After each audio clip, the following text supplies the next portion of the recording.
नमः शिवाय। आप सबका स्वागत है हमारे चैनल महिमा महादेव की में। पार्थिव पूजा की महिमा, शिव नैवेद्य भक्षण के विषय में निर्णय तथा बिल्व का महत्व। तदंतर ऋषि के पूछने पर किस कामना की पूर्ति के लिए कितने पार्थिव लिंगों की पूजा करनी चाहिए, इस विषय का वर्णन करके सूत जी बोले, महर्षियों, पार्थिव लिंगों की पूजा कोटि कोटि यज्ञों का फल देने वाली है। कलयुग में लोगों के लिए शिवलिंग पूजन जैसा श्रेष्ठ दिखाई देता है, वैसा दूसरा कोई साधन नहीं है। यह समस्त शास्त्रों का निश्चित सिद्धांत है। शिवलिंग भोग और मोक्ष देने वाला है। लिंग 3 प्रकार के कहे गए हैं, उत्तम, मध्यम और अधम। जो 4 अंगुल ऊंचा और देखने में सुंदर हो तथा वेदी से युक्त हो, उस शिवलिंग को शास्त्रज्ञ महर्षियों ने उत्तम कहा है। उससे आधा मध्यम और उससे आधा अधम माना गया है। इस तरह 3 प्रकार के शिवलिंग कहे गए हैं, जो उत्तरोत्तर श्रेष्ठ है। ब्राह्मण, क्षत्रिय, वैश्य, शूद्र अथवा विलोम शंकर कोई भी क्यों ना हो, वह अपने अधिकार के अनुसार वैदिक अथवा तांत्रिक मंत्र से सदा आदर पूर्वक शिवलिंग की पूजा करे। ब्राह्मणों, महर्षियों, अधिक कहने से क्या लाभ। शिवलिंग का पूजन करने में स्त्रियों का तथा अन्य सब लोगों का भी अधिकार है। द्विजों के लिए वैदिक पद्धति से ही शिवलिंग की पूजा करना श्रेष्ठ है, परंतु अन्य लोगों के लिए वैदिक मार्ग से पूजा करने की सम्मति नहीं है। वेदज्ञ द्विजों को वैदिक मार्ग से ही पूजन करना चाहिए, अन्य मार्ग से नहीं। यह भगवान शिव का कथन है। दधीचि और गौतम आदि के शाप से जिनका चित्त दग्ध हो गया है, उन द्विजों की वैदिक कर्म में श्रद्धा नहीं होती। जो मनुष्य वेदों तथा स्मृतियों में कहे हुए सत्कर्मों की अवहेलना करके दूसरे कर्म को करने लगता है, उसका मनोरथ कभी सफल नहीं होता। इस प्रकार विधि पूर्वक भगवान शंकर का नैवेद्यांत पूजन करके उनकी त्रिभुवनमयी 8 मूर्तियों का भी वही पूजन करें। पृथ्वी, जल, अग्नि, वायु, आकाश, सूर्य, चंद्रमा तथा यजमान, ये भगवान शंकर की 8 मूर्तियां कही गई है। इन मूर्तियों के साथ साथ शर्व, भव, रुद्र, उग्र, भीम, ईश्वर, महादेव तथा पशुपति, इन नामों की भी अर्चना करें। तदंतर चंदन, अक्षत और बिल्वपत्र लेकर वहाँ ईशान आदि के क्रम से भगवान शिव के परिवार का उत्तम भक्तिभाव से पूजन करें। ईशान, नंदी, चंड, महाकाल, भृंगी, वृष, स्कंद, कपतर्षिवर, सोम तथा शुक्र, ये 10 शिव के परिवार हैं, जो क्रमश ईशान आदि 10 दिशाओं में पूजनीय है। तत्पश्चात भगवान शिव के समक्ष वीरभद्र का और पीछे कीर्तिमुख का पूजन करके विधि पूर्वक 11 रुद्रों की पूजा करें। इसके बाद पंचाक्षर मंत्र का जप करके शतरुद्रीय स्तोत्र का नाना प्रकार की स्तुतियों द्वारा तथा शिव पंचांग का पाठ करें। तत्पश्चात परिक्रमा और नमस्कार करके शिवलिंग का विसर्जन करें। इस प्रकार मैंने शिव पूजन की संपूर्ण विधि का आदर पूर्वक वर्णन किया है। रात्रि में देव कार्य को सदा उत्तराभिमुख होकर ही करना चाहिए। इसी प्रकार शिव पूजन भी पवित्र भाव से सदा उत्तराभिमुख होकर ही करना उचित है। जहाँ शिवलिंग स्थापित हो, उससे पूर्व दिशा का आश्रय लेकर नहीं बैठना या खड़े होना चाहिए, क्योंकि वह दिशा भगवान शिव के या आगे या सामने पड़ती है। शिवलिंग से उत्तर दिशा में भी ना बैठे, क्योंकि उधर भगवान शंकर का वामांग है, जिसमें शक्ति स्वरूपा देवी उमा विराजमान है। पूजक को शिवलिंग से पश्चिम दिशा में भी नहीं बैठना चाहिए, क्योंकि वह आराध्य देव का पुष्ठभाग है। अतः अवशिष्ट दक्षिण दिशा ही ग्रहण है, उसी का आश्रय लेना चाहिए। तात्पर्य यह है कि शिवलिंग से दक्षिण दिशा में उत्तराभिमुख होकर बैठे और पूजा करें। विद्वान पुरुष को चाहिए कि वह भस्म का त्रिपुंड लगाकर, रुद्राक्ष की माला लेकर तथा बिल्वपत्र का संग्रह करके ही भगवान शंकर की पूजा करे, इनके बिना नहीं। मुनिवरों, शिव पूजन आरंभ करते समय यदि भस्म न मिले तो मिट्टी से भी ललाट में त्रिपुंड अवश्य कर लेना चाहिए। ऋषि बोले, मुने, हमने पहले से ये बात सुन रखी है कि भगवान शिव का नैवेद्य नहीं ग्रहण करना चाहिए। इस विषय में शास्त्र का निर्णय क्या है, यह बताइए। साथ ही बिल्व का महात्म्य भी प्रकट कीजिए। सूत जी ने कहा, मुनियों, आप शिव संबंधी व्रत का पालन करने वाले हैं, अतः आप सबको शतश धन्यवाद है।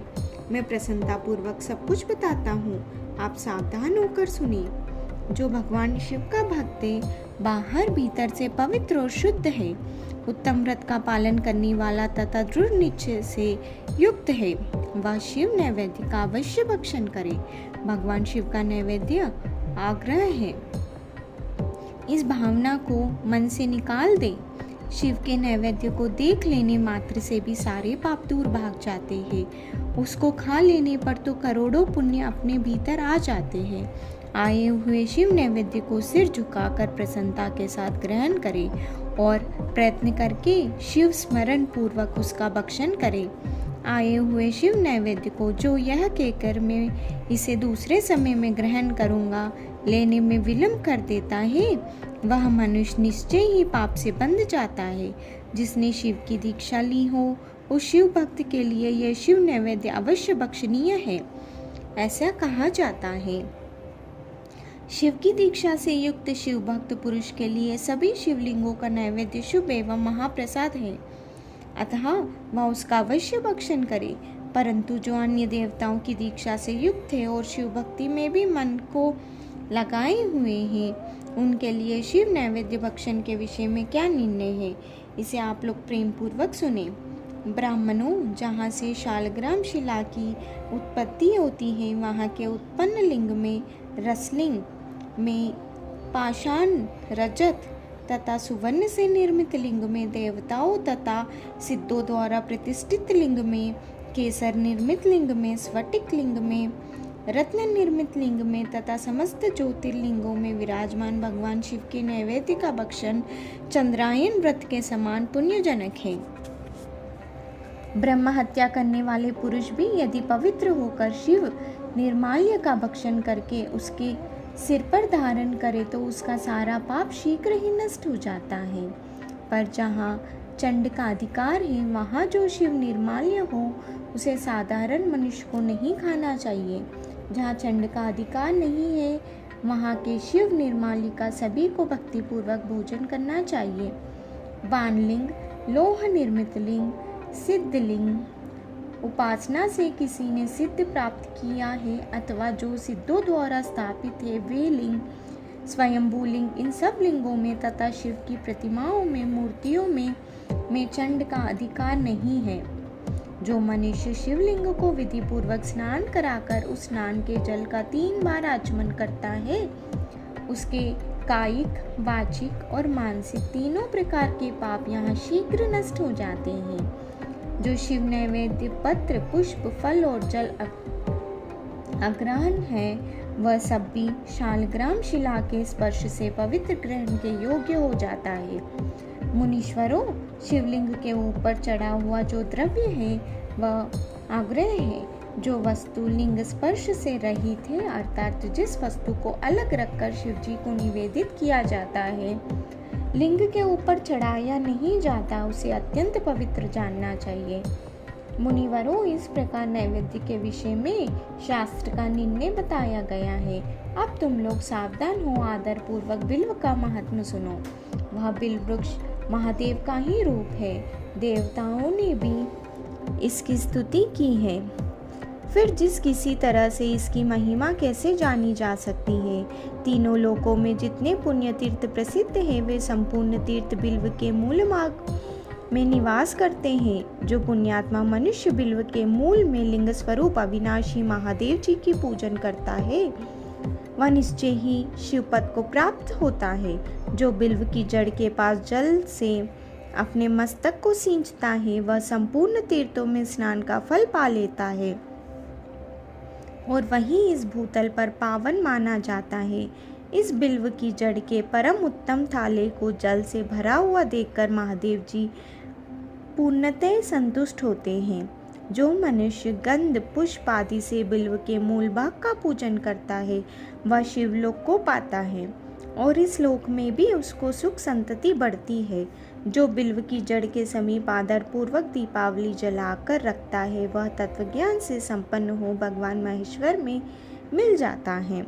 जो बिल्व की शाखा थाम कर हाथ से उसके नए नए पल्लव उतारता है और उनसे उस बिल्व की पूजा करता है वह सब पापों से मुक्त हो जाता है। जो बिल्व की जड़ के समीप भगवान शिव में अनुराग रखने वाला एक भक्त को भी भक्तिपूर्वक भोजन कराता है उसे कोटि गुना पुण्य प्राप्त होता है।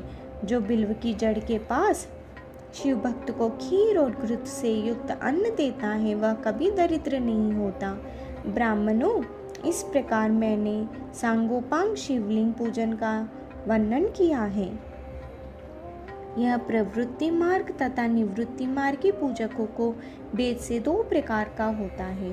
प्रवृत्ति मार्ग लोगों के लिए पीठ पूजा इस भूतल पर संपूर्ण अभिष्ट वस्तुओं को देने वाली होती है। प्रवृत्त पुरुष सुपात्र गुरु आदि के द्वारा ही सारी पूजा संपन्न करे और अभिषेक के अंत में अगहनी के चावल से बना हुआ नैवेद्य निवेदन करे। पूजा के अंत में शिवलिंग को शुद्ध संपुट में विराजमान करके घर के भीतर कहीं अलग रख दे। निवृत्ति मार्गी उपासकों के लिए हाथ पर ही शिव पूजन का विधान है। उन्हें भिक्षा आदि से प्राप्त हुए अपने भोजन को ही नैवेद्य रूप में निवेदित कर देना चाहिए।